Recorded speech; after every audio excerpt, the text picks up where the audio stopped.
Good morning student. बच्चों, हम लोग व्याकरण से पाठ 3 शब्द विचार के बारे में पढ़ रहे हैं। कल हम लोगों ने देखा कि शब्द किसे कहते हैं। वर्णों के मेल से जो सार्थक वर्ण समूह बनता है, वर्णों के मेल से जो सार्थक यानी अर्थपूर्ण वर्ण समूह बनता है उसे हम शब्द कहते हैं।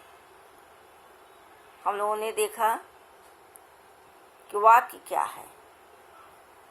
जैसे कई वर्णों के मिलने से शब्द बनते हैं, इसी तरह कई शब्दों के मिलने से वाक्य बनते हैं और कई वाक्यों के मिलने से एक भाषा बनती है। ठीक है बच्चों। उसके बाद हम लोगों ने देखा कि शब्दों का वर्गीकरण, शब्द किस आधार पर वर्गीकृत किए गए हैं, शब्दों का वर्गीकरण कितने आधार पर किया गया है। सबसे पहले रचना या बनावट का आधार आता है कि रचना और बनावट के आधार पर शब्दों को बांटा गया है। उसके बाद है उत्पत्ति या स्रोत के आधार पर। थर्ड है अर्थ के आधार पर। फोर्थ व्याकरणिक प्रकार के आधार पर। और फिफ्थ है प्रयोग के आधार पर।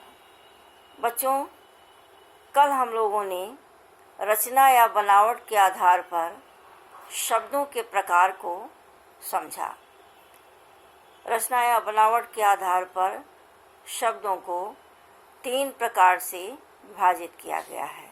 सबसे पहले है रूढ़ शब्द, जो परंपरागत ढंग से उन्हें एक नाम दिया गया है, वे रूढ़ शब्द हैं। जैसे हम लोगों ने देखा कि घर, मकान, पेट, आदमी, सूरज, चाँद, तारा, ये सारी चीज़ें हैं। दूसरा है यौगिक शब्द। यौगिक शब्द क्या है? 2 शब्दों के मिलने से जो एक नया शब्द बनता है वह यौगिक शब्द कहलाता है। ठीक है बच्चों।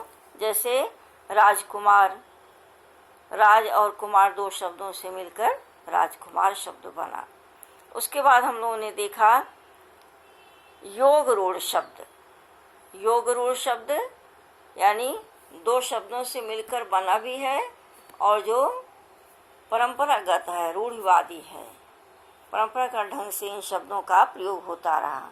तो योग रूढ़ शब्द में एक शब्द आया है गजानन, यानी हाथी की तरह मुख है जिसका, वह है गणेश जी। इसी तरह है नंदलाल, यानी नंद का लाल कौन है? श्री कृष्ण। तो इन सब शब्दों के बारे में हम लोगों ने देखा। बच्चों, आज हम लोग वर्गीकरण का दूसरा आधार देखेंगे, उत्पत्ति या स्रोत का आधार।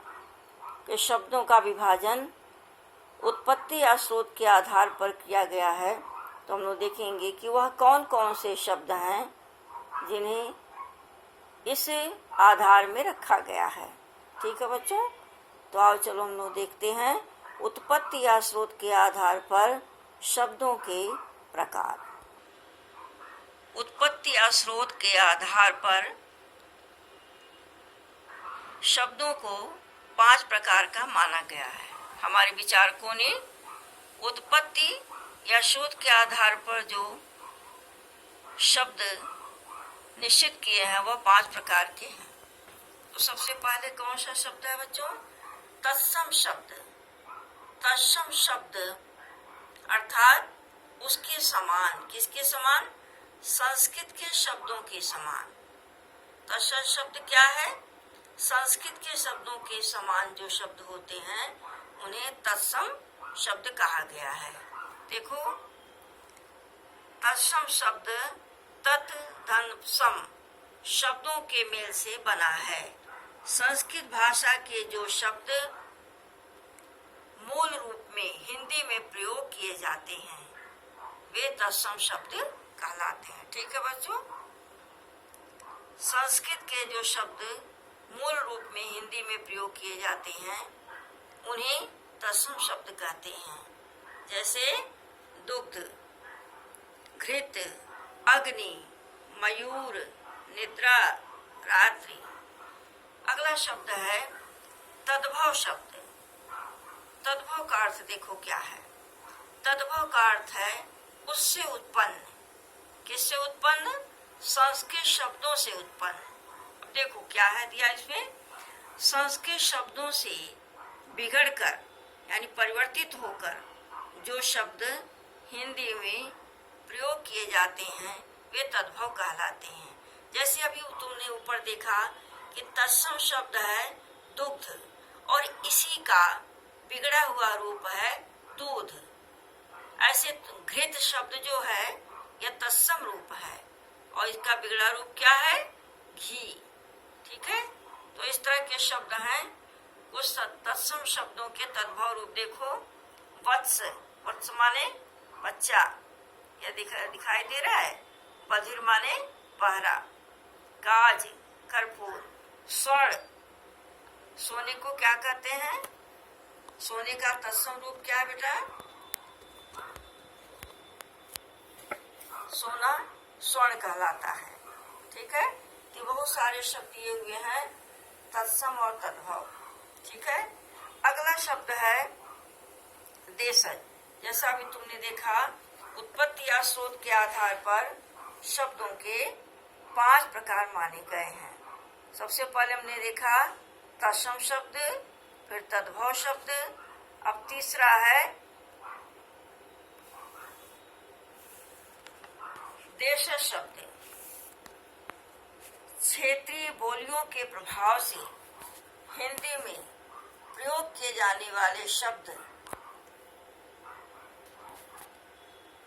देशज शब्द कहलाते हैं। क्या बेटा? देशज शब्द किसे कहते हैं? क्षेत्रीय बोलियों के प्रभाव से, यानी जिस क्षेत्र की जो बोली रहती है उसके अनुसार बहुत सारे शब्द होते हैं। तो क्षेत्रीय बोलियों के प्रभाव से हिंदी में जो शब्द प्रयोग किए जाते हैं उन्हें देशज शब्द कहा जाता है। जैसे लोग अपने हिसाब से, अपने क्षेत्र के हिसाब से लोग शब्द बोलते हैं। जैसे थैला, पगड़ी, खिड़की, धोती इत्यादि देख रहे हो, ये सारे शब्द दिए हुए हैं। ये सारे शब्द क्या हैं? देशज हैं। अपने क्षेत्र के अनुसार लोग अलग अलग तरह के शब्दों का प्रयोग करते हैं। फिर है बेटा चौथा विदेशी शब्द। यह उत्पत्ति या स्रोत के आधार पर शब्दों का प्रकार। तो चौथा है विदेशी शब्द। भारत में समय समय पर विभिन्न विदेशी लोग आए जो अपने साथ अपने देश की भाषाएं भी लाए। तो शब्द से ही पता चल रहा है विदेशी शब्द क्या है? ये बाहर का शब्द है जो हिंदी में आकर मिल गया है। विदेशी शब्द भारत में जब समय समय पर लोग आते रहे विदेशी, तो उनके साथ उनकी भाषाएं भी आईं, लोग यहाँ बोलते रहे। विदेशी लोगों के प्रभाव से हिंदी के शब्द भंडार में अनेक विदेशी शब्दों की बढ़ोतरी हो गई और उनका प्रयोग पूर्ण रूप से किया जा रहा है। ऐसे शब्द जो विदेशी भाषाओं से लिए गए हैं उन्हें विदेशी शब्द कहा जाता है। इन्हें आगत शब्द भी कहते हैं। ठीक है बच्चों, विदेशी शब्द को आगत शब्द कहते हैं, माने ये आया हुआ शब्द है, बाहर से आया हुआ शब्द है। अभी देखो कुछ शब्द हैं यहाँ, जैसे कुछ शब्द हैं विदेशी अंग्रेजी। अंग्रेजी में देखो जैसे computer, doctor, ticket, pencil, cricket इत्यादि दिया हुआ है। ये सबको पढ़ लेना। फिर है अरबी, इनाम, पर्दा, जहाज, तारीख, ताकत, कीमत, इलाज इत्यादि दिया है। ये सारे शब्द जो हैं विदेशी लोगों के द्वारा लाए गए हैं। आगे हम देखते हैं कौन कौन सा शब्द और है। फारसियों के द्वारा देखो ये आया शब्द तुर्की, पुर्तगाली, फ्रांसीसी और चीनियों के द्वारा ये सारे शब्द आए हैं। पांचवा शब्द है बेटा संकर शब्द। जो शब्द दो भाषाओं के शब्दों के मेल से बनते हैं उन्हें संकर शब्द कहा जाता है। संकर शब्द क्या है? जो शब्द दो भाषाओं के शब्दों के मेल से बनते हैं उन्हें संकर शब्द कहते हैं। जैसे एक शब्द है पानदान, देख रहे हो, पानदान शब्द है, तो पान जो है हिंदी का शब्द है और दान क्या है? फारसी है। अब ये दो भाषाओं से मिला हुआ है। जो शब्द दो भाषाओं के शब्दों के मेल से बनते हैं, तो पान शब्द जो है हिंदी का शब्द है और दान फारसी का। अभी दो भाषाओं को मिलाकर एक शब्द बना पानदान। इसी तरह घड़ी हिंदी शब्द है और साज जो है अरबी शब्द है, घड़ी साज।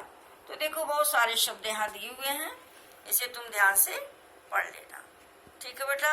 तो आज हम लोगों ने पढ़ा कि उत्पत्ति के आधार पर शब्दों के 5 प्रकार हैं। सबसे पहले है तत्सम, तद्भव, देशज, विदेशी और संकर शब्द। ठीक है बेटा। कल हम लोग अर्थ के आधार पर शब्दों के प्रकार पढ़ेंगे। तो कल हम लोग फिर मिलेंगे बेटा। Thank you student.